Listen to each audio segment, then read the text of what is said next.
Doctor Fajardo, ¿qué tanta culpa tiene la política en estas situaciones? Leíamos semanas atrás, justamente, o días atrás, cuando ocurrió la muerte de Franklin Brito, que había un mensaje que decía que esta muerte no es política, pero a veces la política es la muerte. Bueno, a veces, claro, el ejercicio político implica un activismo que a veces, fíjese en una cosa interesante, tiene mucha relación con el tema de los derechos humanos. Tradicionalmente en los años 70, por ejemplo, se veía que derechos humanos era un discurso político y no era un discurso legítimo. Incluso se confundía la izquierda con los derechos humanos. Hoy en día se sabe claramente qué son los derechos humanos, que tocan a todos los sectores y que tiene que ver con todas las personas.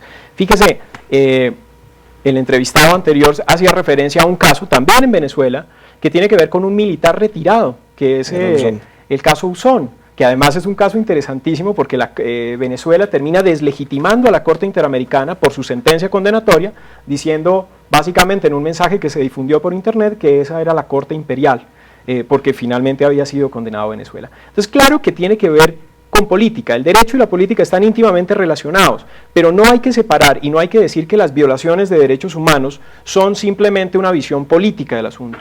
Cuando se vulnera un derecho humano, se vulnera el derecho, la institución jurídica que establece todo el Estado, pero además, si esa vulneración hace parte de una política sistemática del Estado, pues primero eso es sumamente grave, puede convertirse en un delito de lesa humanidad o en un crimen de guerra, dependiendo de la situación, y segundo, implica que hay allí, como usted lo decía inicialmente, un defecto de la democracia, en el siguiente sentido.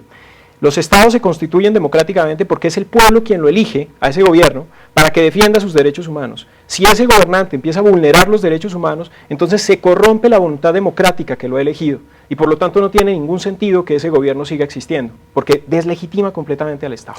Cuando toman a los derechos humanos como un circo, quiero decir esto volviendo a la política, sí, y es que hay que hablar de los dos lados. Hay ciertas quejas críticas por parte del sector oficialista en Venezuela, incluso en Cuba también, donde estas personas fallecen y los opositores al gobierno de Hugo Chávez o los opositores al régimen de los Castro toman esto como bandera y lo utilizan para hacer campaña política, a tal punto que hacen panfletos, hacen propaganda con fotografías de Franklin Brito, en este caso, y eso no es crear cierta manera, aprovecharse del dolor ajeno, por un lado, hacer cierto morbo de los derechos humanos cuando son violentados y a veces, queriendo ser bastante radical, que se violen para tener de dónde agarrarnos y tener un discurso político para enfrentar a quien hoy gobierna un país?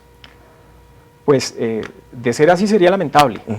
Pero allí hay que ser muy delicado en lo que se sostiene en el siguiente sentido, digamos.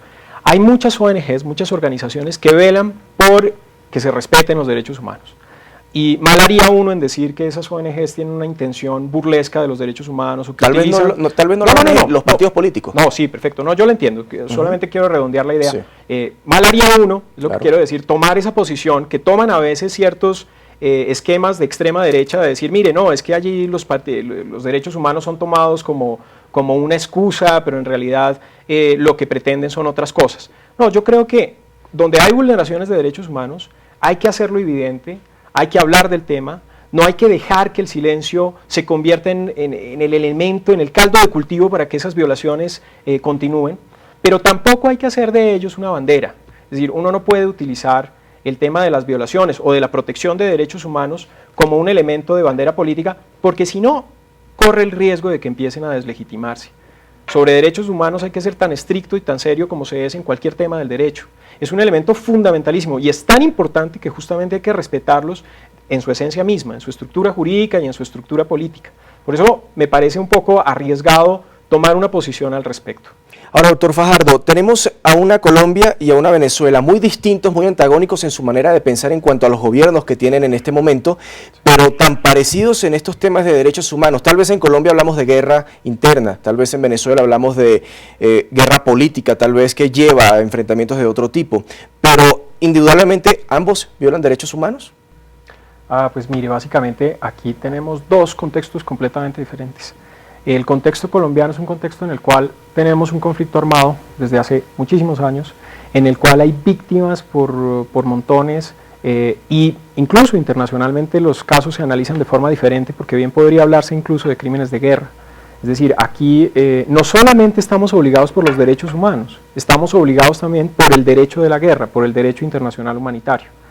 Sin embargo, yo no me atrevería a dictar una especie de juicio anticipado sobre lo que está sucediendo en este momento. Las investigaciones sobre las fosas comunes de la Macarena apenas están iniciando, de manera que uno no podría tampoco adelantarse a decir si se trata o no se trata efectivamente de casos de violaciones de derechos humanos o de VIH, como podría ser el caso.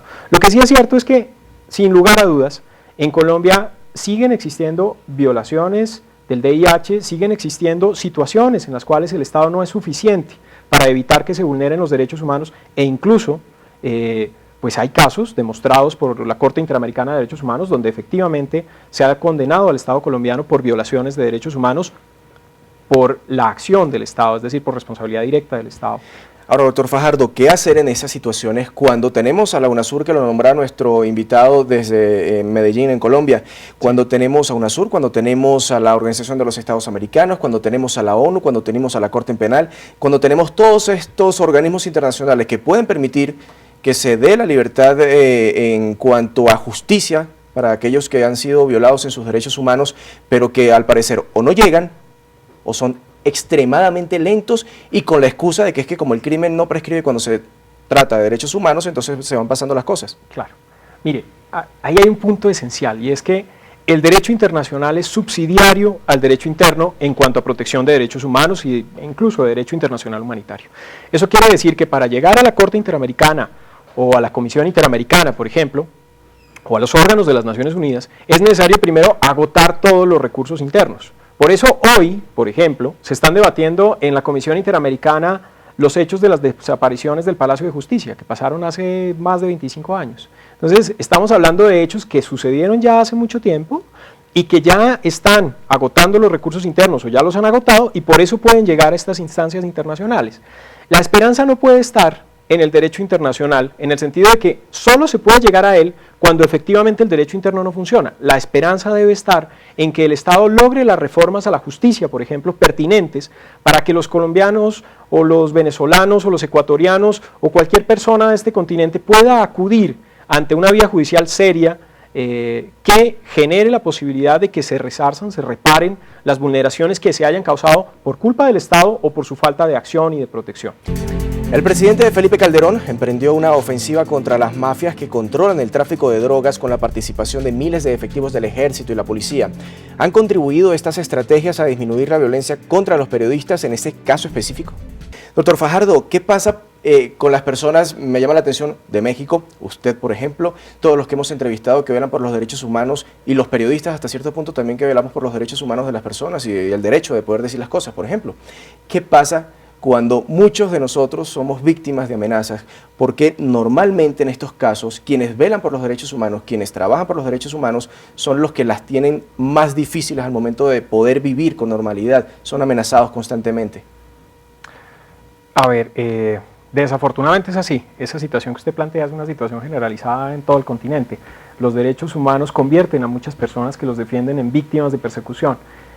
El tema es, una vez una persona está en peligro, una vez está en riesgo, debe informar a las autoridades públicas para que las autoridades públicas ejerzan la protección debida, y a partir de ellos toman posición de garante, es decir, lo que le suceda a una persona que ha solicitado protección, pues corre bajo el riesgo de aquel que se la ha negado o que se la ha dado, ¿de acuerdo?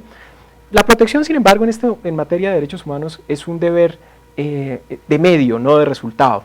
El Estado tiene que brindar todos los medios necesarios para proteger a las personas, pero a veces, por ejemplo, en situaciones de terrorismo, o como sucede en México, en la lucha contra un narcotráfico tan arraigado, tan fuerte, con una capacidad de movilización enorme, tanto económica como en materia de personal, pues hace casi imposible evitar los atentados terroristas y los ataques que provengan de terceros. Allí, claro, hay que tener claridad. Cuando se habla de derechos humanos se habla del Estado, y cuando es un particular quien le viola a uno sus derechos fundamentales, pues en realidad no se trata, internacionalmente hablando, de derechos humanos, se trata de delitos cometidos por particulares. Entonces, en lo que concierne a los derechos humanos, quienes defendemos los derechos humanos, normalmente somos, o digamos que estamos en riesgo, estamos en el objetivo de algunas personas, y tenemos la necesidad de estar protegidos. Cuando tenemos amenazas concretas debemos hacérselo saber a las autoridades, porque a partir de allí hay una obligación concreta de protección. Luis Andrés Fajardo, gracias por haber estado con nosotros en la tarde del fin de semana, doctor. Muchas gracias.